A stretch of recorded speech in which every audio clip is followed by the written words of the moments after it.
ल आज चाहिँ हामी सेटको अपरेसनहरू पढ्छौँ है। अपरेसन्स अफ सेट भनेर भनेको छ।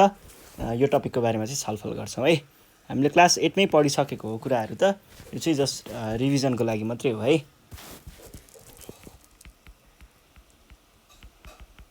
अपरेसन अफ अन सेट्स है।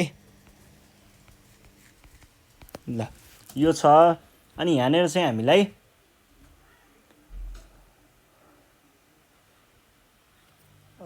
सुरु गरौँ है। हामीले पढ्नुपर्ने अपरेसनहरू भनेको चाहिँ के हुन्छ? एउटा इन्टरसेक्सन, अनि युनियन,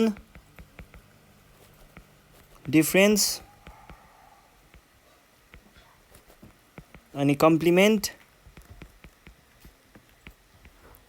है। ल यो अपरेसनहरूको बारेमा चाहिँ पढ्नुपर्छ है। अब पढ्ने भन्नाले अब त्यो पहिले थाहा भइसकेको कुराहरू हो, जस्ट रिभिजन मात्रै हो है। पहिला सुरुमा कुरा गरौँ इन्टरसेक्सनको। इन्टरसेक्सनमा चाहिँ के हुन्छ भन्दाखेरि, इन्टरसेक्सन भनेको चाहिँ कस्तो खालको हो? कुनै एउटा एटलिस्ट एउटा चाहिँ इलिमेन्ट कमन भयो भने त्यसलाई इन्टरसेक्सन भनिन्छ है। दुईटा सेटहरूमा कुनै एउटा इलिमेन्ट चाहिँ कमन आयो भने, जस्तै ए र बी भन्ने दुईटा सेट छ। एउटामा चाहिँ 1 2 3 4 5 छ, अर्कोमा चाहिँ 5 6 7 8 छ। ल हेर्नुहोस् त, ए र बीमा दुइटैमा यो 5 भन्ने इलिमेन्ट छ नि।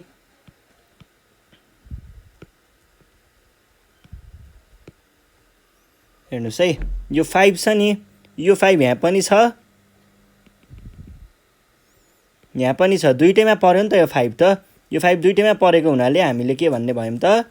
यो 5 भनेको चाहिँ दुइटैमा पर्छ, त्यसैले यो भनेको इन्टरसेक्सन भयो भनेर भन्ने है।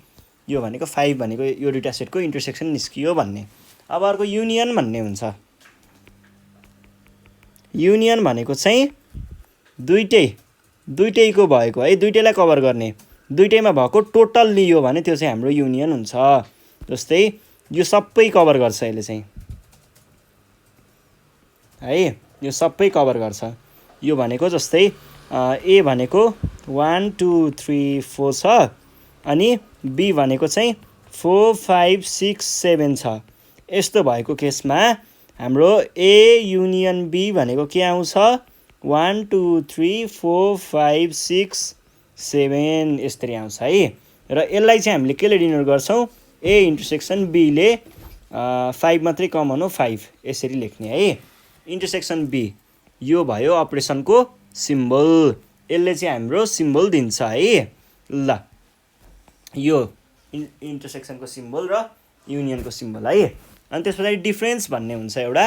डिफरेन्समा चाहिँ के हुन्छ भन्दा, एबाट बीलाई घटाउने होइन है, हटाउने। जस्तै हाम्रो यो ए छ, यसै गरी अर्को छ हामीसँग बी भनेर। अब ए को अंश त खासमा त यो सबै हो, एले कभर गर्ने एरिया भनेको त खासमा यो सबै भाग हो नि त, यति हो नि त। एले कभर गर्ने एरिया यति हो खासमा। तर यहाँ के छ भन्दाखेरि, यो भाग चाहिँ बीले पनि कभर गरिदिएको छ, त्यही भएर हामीले यसलाई चाहिँ यहाँबाट हटाउँछौँ। र त्यही हटाएकोलाई नै हामीले के भनिएको हो?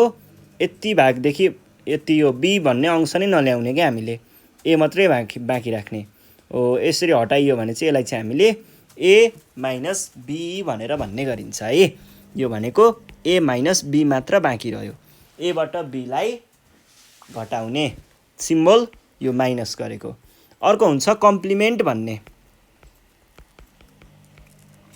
कम्प्लिमेन्ट भनेको चाहिँ यो युनिभर्सल सेटसँग लागु हुन्छ है। युनिभर्सल सेट अथवा कुनै चिजको सबसेटवाला केसहरूमा यो भयो है। ल हामीसँग ए भन्ने एउटा कुनै सेट छ अरे, ए भन्ने सेट छ है, अनि यो युनिभर्सल सेट छ भने ए को कम्प्लिमेन्ट भनेको चाहिँ के हुन्छ त? ए को कम्प्लिमेन्ट भनेको ए भन्दा बाहेकको भन्न खोजेको, ए बाहेकको सबै यो होइन, ए बाहेकको बाँकी जे चिज पनि छ त्यो सबैलाई हामीले काउन्ट गर्छौँ। र त्यो भनेको चाहिँ हाम्रो के भयो त? ए कम्प्लिमेन्ट भयो है। यसरी हामीले कम्प्लिमेन्टको कुरा पनि गर्छौँ। अब चाहिँ यो भनेको जेनरल ओभरभ्यू दिएँ मैले यिनीहरूको। अब हामी यिनीहरूलाई के भन्छ के हुन्छ भन्ने कुरा गरौँ है। इन्टरसेक्सनमा के हुन्छ? इन्टरसेक्सन हुन्छ है। यसमा एटलिस्ट वान कमन हुनुपर्छ।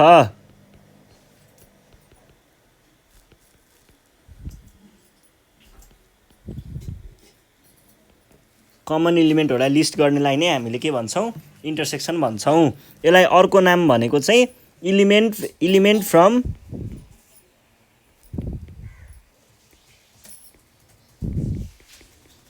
फ्रम केबाट? A and B. एन्ड भन्ने वर्ड युज हुन्छ। एन्ड है, एन्ड भन्ने वर्ड युज हुन्छ इन्टरसेक्सनको लागि। कतै पनि ए एन्ड बी अथवा बोथ यस्तो दिएको छ भने त्यसमा इन्टरसेक्सन भन्न खोजेको हो। त्यसै गरी अर्को हुन्छ युनियन भन्ने।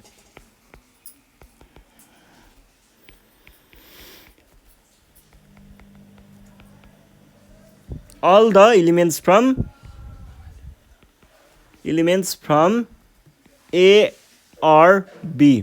ए र बीमा भएको सबै इलिमेन्टहरू ए एन्ड बी हुन्छ यो चाहिँ है। र यसलाई चाहिँ हामीले इलिमेन्ट्स फ्रम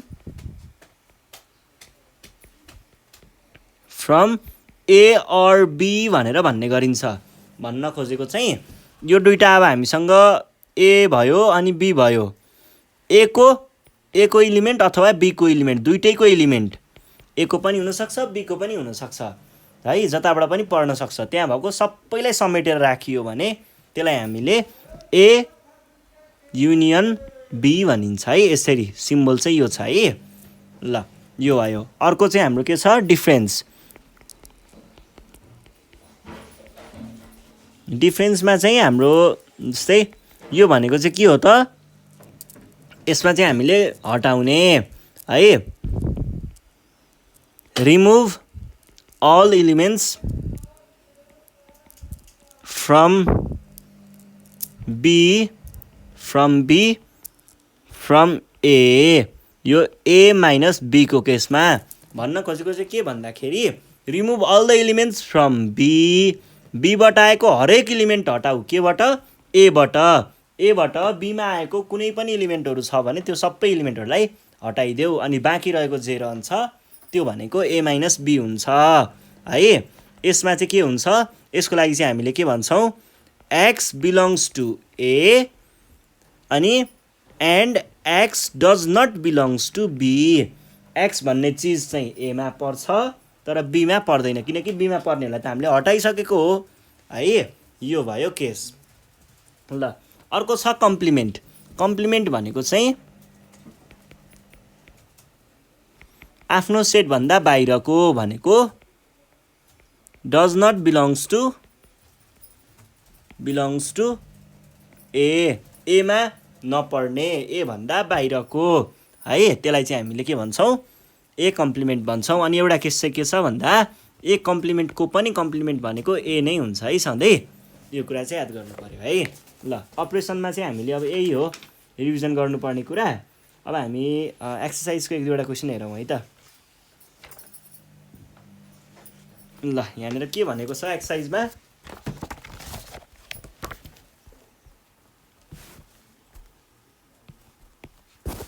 क्वेसन नम्बर 1 छ use the given van diagram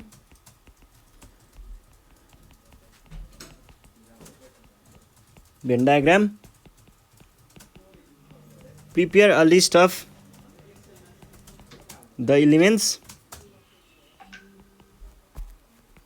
of the following sets।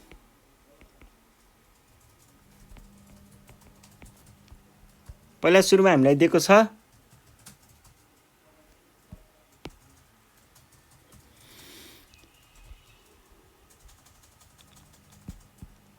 यो दिएको छ 6 7 4 5 8 र 9 है। अनि यो चाहिँ u भनेर भन्छ t minus h and h complement. यो दुईटाको चाहिँ भ्यालु पत्ता लगाउनु पर्ने। यो h छ, यो t छ। पहिला सुरुमा हामीले के गर्नु पर्यो? पहिला सुरुमा चाहिँ हामीले टीको चाहिँ निकाल्नु पर्यो है। Sorry for the disturbance. हामीले चाहिँ पहिला सुरुमा टी माइनस एचको चाहिँ निकाल्नु पर्यो। टी माइनस एच भनेको टीबाट एचलाई हटाउने भनेको टी यो पुराबाट बीवाला पोर्सनलाई हटाउने। ल बीवाला पोर्सन फाल्दा के बाँकी रह्यो 8 र 9 बाँकी रह्यो। T minus H equals to 8,9 अनि एच कम्प्लिमेन्ट भन्छ। एच कम्प्लिमेन्ट भनेको के हो त? एच कम्प्लिमेन्ट भनेको एच बाहेकको सबै, एच बाहेकको सबै है। ल हेर्नुहोस् है, एच बाहेकको सबै भनेको के पर्यो? यति पर्यो एचमा। अब यो बाहेकको सबै भनेको के बाँकी रह्यो 8 र 9 अनि यहाँ 3 पनि छ है एउटा 3।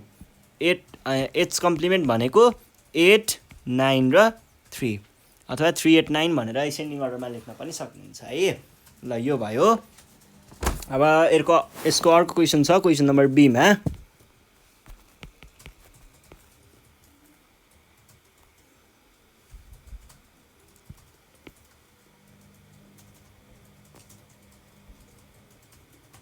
यो छ है। अनि यहाँनिर ए भनेको छ, बी भनेको छ, यहाँ जी भनेको छ, C D A B E F यो यु है। ल अब यहाँ पत्ता लगाउनु पर्ने ए माइनस बी छ एउटा र बी कम्प्लिमेन्ट छ है। ए माइनस बी भनेको चाहिँ के हो त? ए भन्ने चिजबाट बीवाला इलिमेन्टलाई हटाइदेऊ भनेको हो। भनेपछि के बाँकी रह्यो? ए र बी बाँकी रह्यो। ए माइनस बी गर्दाखेरि ए कमा बी बाँकी रह्यो। अब अर्को के भनेको छ? बी कम्प्लिमेन्ट भन्छ। बी कम्प्लिमेन्ट भनेको चाहिँ के हो त? बी कम्प्लिमेन्ट भनेको बी बाहेकको सबै, बीलाई हटाइदेऊ अरू सबै लेख भनेको ए बी र जी। अनि त्यस पछाडि अब यो बी भयो। बी भइसके पछाडि अर्को सी, क्वेसन नम्बर सी हेर्नुहोस् है।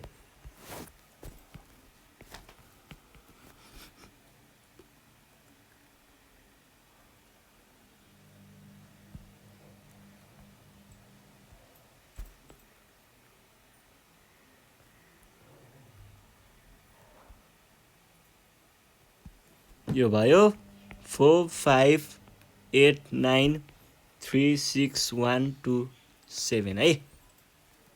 बी ए र यो छ है। अब यसमा हामीलाई पत्ता लगाउनु पर्ने A minus B union B minus A यो चाहिँ पत्ता लगाउनु पर्ने है। पहिला सुरुमा हामीले यसको लागि ए माइनस बी पत्ता लगाउनु पर्यो। ए माइनस बी भनेको के हुन्छ? एबाट बीलाई हटाउने। के बाँकी रह्यो? यो भनेको 3,6 भयो। अनि युनियन अर्को बी माइनस ए भनेको छ। बी माइनस ए भनेको चाहिँ बीबाट एलाई हटाउने। बाँकी रह्यो 8 र 9, 8 र 9 है।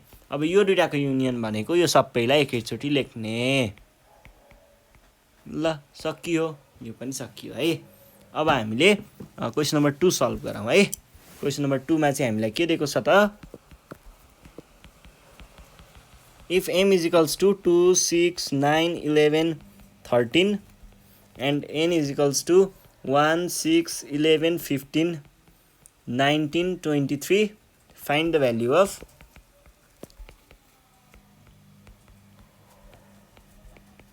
m intersection n and n minus m है।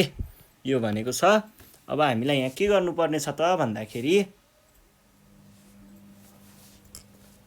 यसमा चाहिँ सुरुमा m इन्टरसेक्सन n, m भनेको कति दिएको छ? 2, 6, 9, 11, 13 र n भनेको 1, 6, 11, 15, 19 र 23 यो छ है। अब इन्टरसेक्सन निकाल्नु पर्ने हो m इन्टरसेक्सन n। यसमा दुईटैमा पर्ने भाग भनेको कुन छ? दुईटैमा पर्ने जस्तो भाग भनेको यो 6 छ, 6 छ अनि 11 छ। यो दुईटा चाहिँ दुईटैमा पर्छ है। भने पछाडि 6 र 11 चाहिँ हाम्रो एन्सर भयो। ल अर्को के पत्ता लगाउनु पर्ने छ? n minus m। यसको लागि अब भेन डायग्राममा बनाएर गर्दा सजिलो हुन्थ्यो के अरे खासमा त।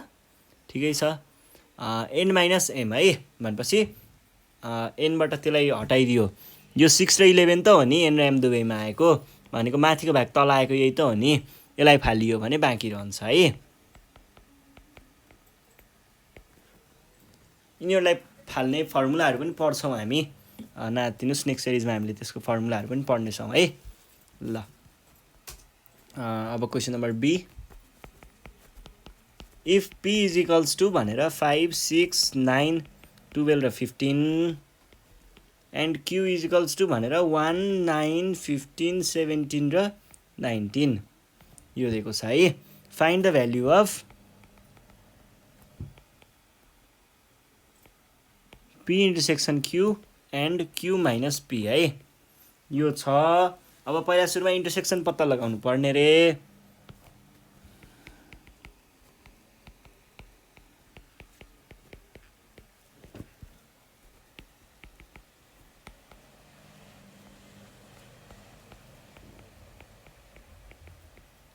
है ल अब इन्टरसेक्सन भनेको के हो? कमन हो। कमन भनेको कुन कुन छ? 9 कमन छ, अनि अर्को यति हो कमन। ल त्यसो भनेदेखि p इन्टरसेक्सन q भनेको 1 आयो। ल यो नि भयो है। अब चाहिँ 1 मात्रै, 1 कि 9 हो है।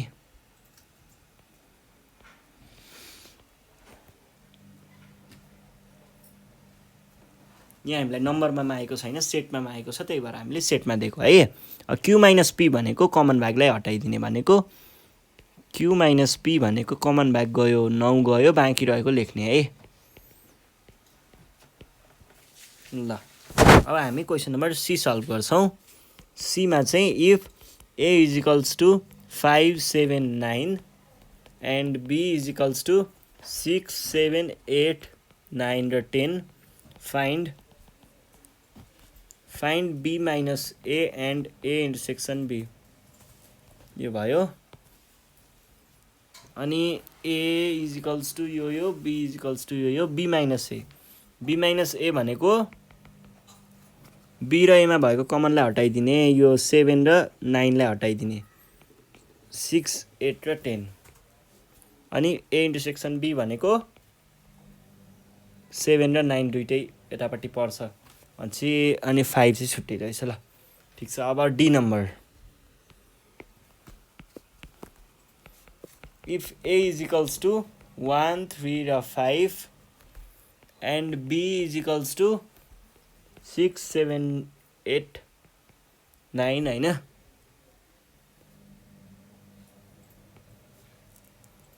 अनि find b minus a and a intersection b। Or यो भनेको के भयो त? हामीलाई चाहिएको के हो? b माइनस a भने पछाडि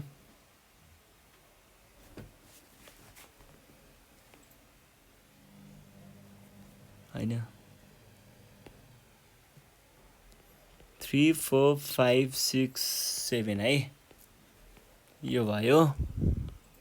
अब b माइनस a भनेको चाहिँ b बाट a लाई घटाउने, a लाई हटाउने भनेको 3 र 4 गयो, 4 6 र 9 चाहिँ 9 होइन 7, यति चाहिँ बाँकी रह्यो b माइनस a को लागि। अनि अर्को छ a इन्टरसेक्सन b भनेको कति आयो? दुईटामा कमन भएको भनेको 3 र 5 आयो है। ल यति नै हो, यही हो है कुराहरू। आज हामीले बेसिक कुराहरू पढ्यौँ अपरेसन अफ सेट्सको। योभन्दा नेक्स्ट सिरिजमा चाहिँ हामी यसैसँग रिलेटेड प्रब्लमहरू सल्भ गर्नेछौँ। त्यतिखेरसम्मको लागि चाहिँ नेपाल अनलाइन स्कुल बिदा माग्न चाहन्छ। तपाईँहरू चाहिँ अब यो प्र्याक्टिस गर्नुहोस् है, यो कुराहरू रिभिजन गर्नुहोस्। एकचोटि 8 क्लासको भिडियोहरू हेर्न सक्नुहुन्छ हाम्रो प्लेलिस्टमा, त्यो चेक गरेर एकचोटि रिभिजन गर्नु होला। त्यस पछाडि चाहिँ हामी फेरि पनि नेक्स्ट टपिक लिएर आउनेछौँ है त। ल यति भन्दै बिदा माग्छु। साथीहरूलाई भिडियो सेयर गर्दै गर्नु होला र सब्सक्राइब गर्न नबिर्सिनु होला है त। धन्यवाद।